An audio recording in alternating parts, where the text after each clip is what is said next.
Good morning, class 7th. Let's continue our first history chapter. Today this is the fourth part, so let's get started.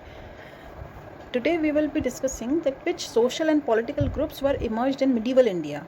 So in this period many new groups, social groups were emerged, and slowly they became politically also powerful, like Rajput from Rajasthan, Sikhs from Punjab, Jats from Haryana, and Ahoms from Assam, then Marathas from Maharashtra.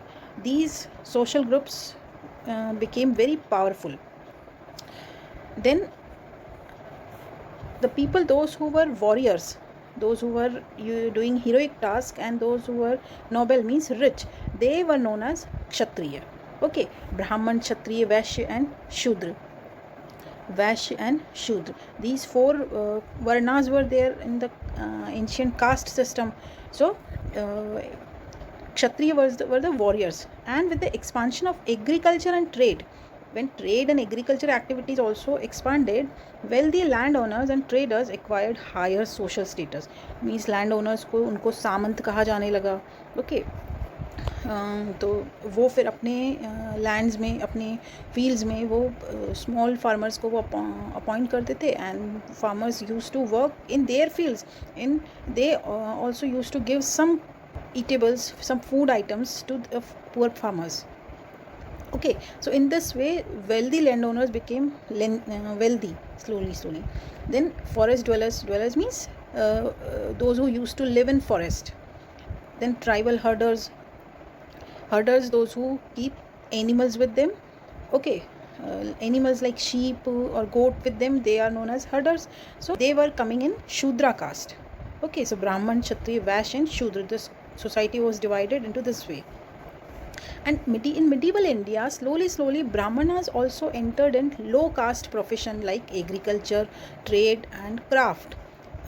Because previously Brahmins were doing only Brahmanical jobs like puja part. Okay, but after that slowly they also got involved in agriculture, trade and other activities. Then caste के बाद आई अब सब caste. Okay, means जातिज. हमारे यहाँ पे भी होते हैं कि मेन कास्ट तो है ब्राह्मण. अब ब्राह्मण में भी और 10 तरह की सब कास्ट है, लाइक गुजर गौड़ ब्राह्मण है, कोई बोलेगा आई एम द कान्य कुब्ज ब्राह्मण, कोई बोलेगा कि आई एम सनाडी ब्राह्मण, कोई बोलेगा आई एम मैथिल ब्राह्मण. ओके, कोई बोलेगा आई एम सिखवाल ब्राह्मण. तो इस तरह से सब कास्ट भी धीरे धीरे इसमें इमर्ज हुई.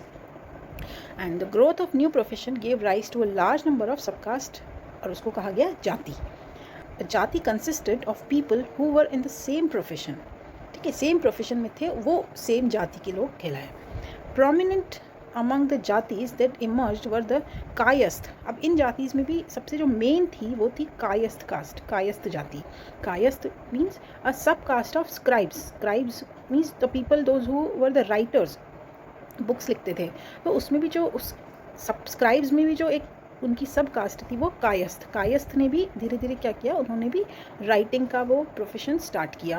The Kayastha rose to prominent because record keeping had become an important profession. Record keeping की जो प्रीवियस रिकॉर्ड्स हैं, हिस्टोरिकल रिकॉर्ड्स हैं, उनको कैसे प्रिजर्व करना है, कैसे सेफ रखना है, उनको कैसे लिखना है. Which important events were record. If I tell you to write your all day activities. Okay, तो ऑल डे एक्टिविटीज़ में ऐसा थोड़ी कि आप each and every single moment what are you doing you will write it up. No, only main events you will write. तो इसी तरह से हिस्टोरियंस भी जो होते थे वो मेजर इवेंट्स को रिकॉर्ड करते थे. इसीलिए रिकॉर्ड कीपिंग जो था वो बहुत इंपॉर्टेंट प्रोफेशन बन गया था. The jatis had their own rules and regulations administered by elders.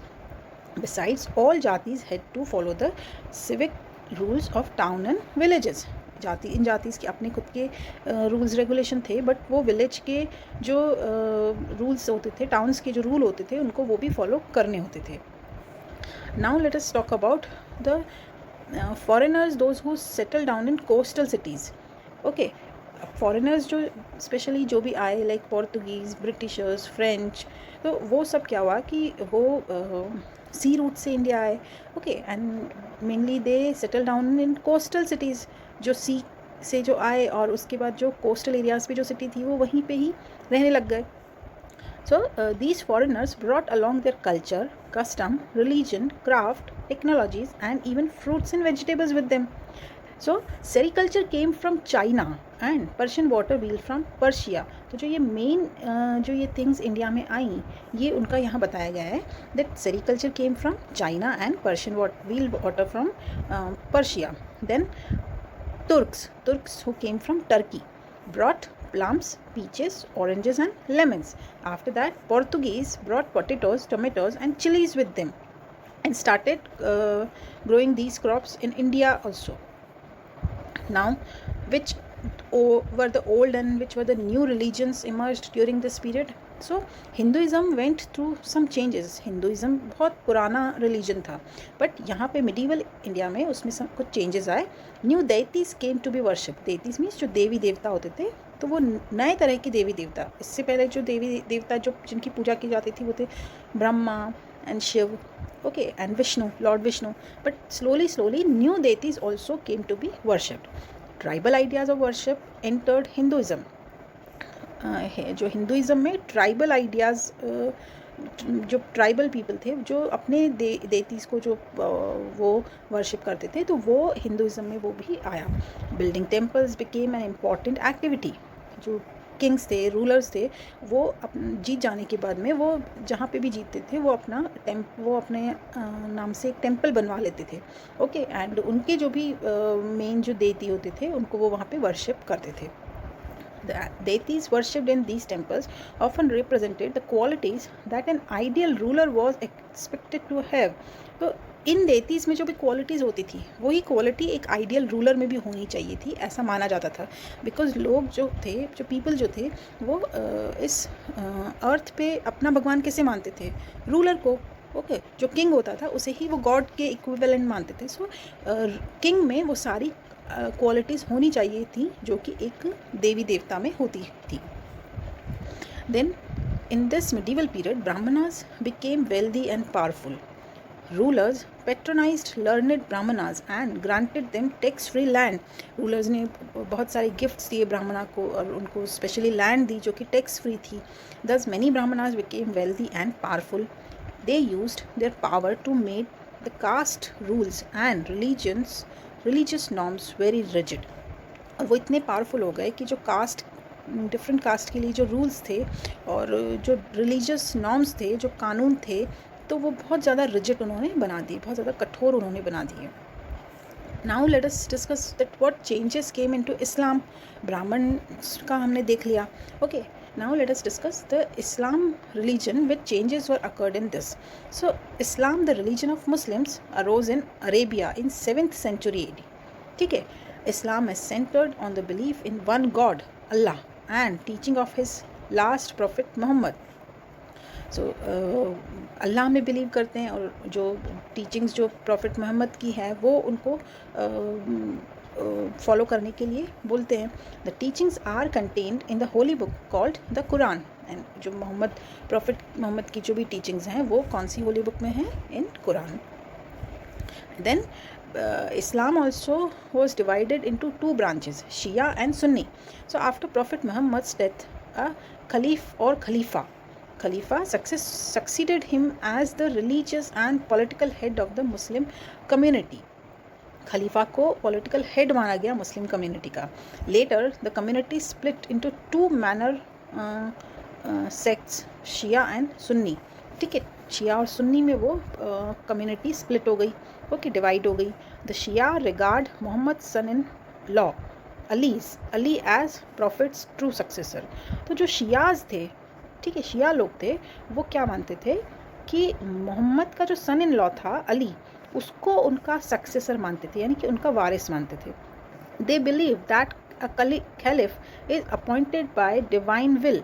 और वो ये मानते थे कि जो भी खलीफा था तो वो अपॉइंट किया गया है, बहुत ही ज़्यादा होली जो विल जो लिख कर गए थे मोहम्मद, वो उसके थ्रू वो अपॉइंट किया गया है. मीन्स खलीफा इज़ द, वो मानते थे कि खलीफा जो है वो हेड होना चाहिए. Okay, but the Sunnis believe that a caliph should be chosen by the whole community. Okay, सुन्नीज ऐसा मानते थे कि वो पूरी कम्युनिटी उसको चूज़ करे, उसको सेलेक्ट करे.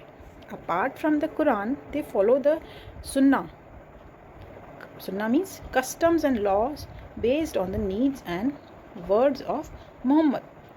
वो सारे कस्टम्स, वो सारे रीति रिवाज और वो सारे कानून जो कि मोहम्मद के ने जो भी कहा था उनके वर्ड्स पे और मोहम्मद ने जो भी काम किए थे उन पे बेस्ड थे. ठीक है, तो वो कुरान को तो मानते थे और फिर उन्होंने सुन्ना को फॉलो किया. ओके, देन इस्लाम इंडिया में कैसे आया? Islam was brought to India by Arab traders. Later Muslim conquerors rule India according to Islamic law and the ulema means those who are expert in Islamic law.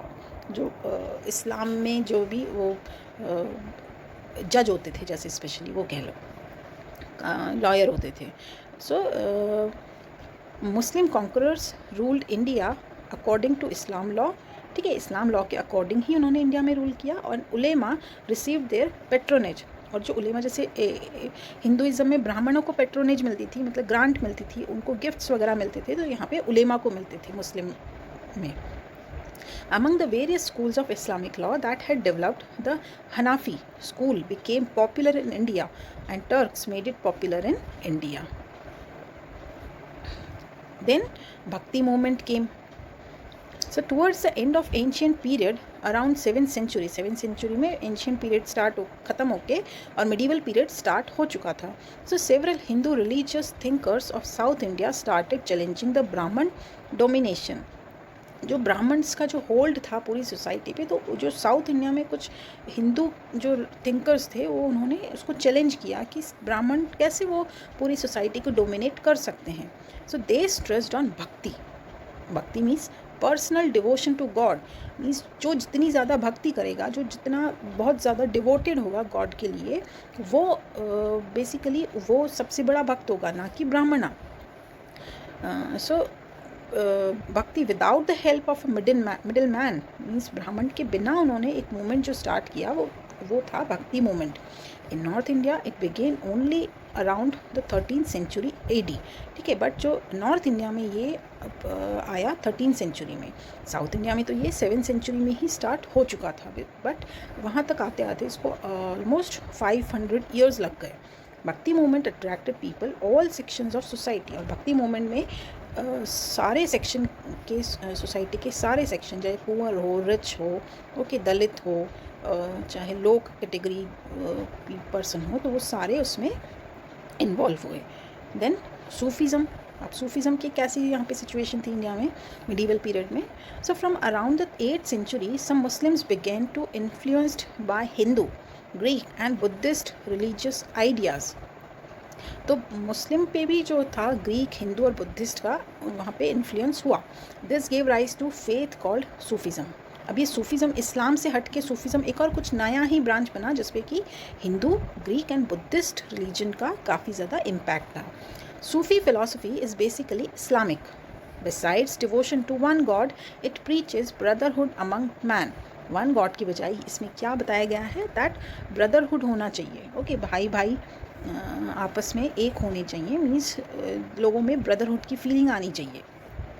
After the Turkish invasions many Sufi saints came to India to spread their faith. Okay, और उसके बाद India में भी काफ़ी सारे Sufi saint आए. So here our chapter ends. I hope you have got this chapter very well.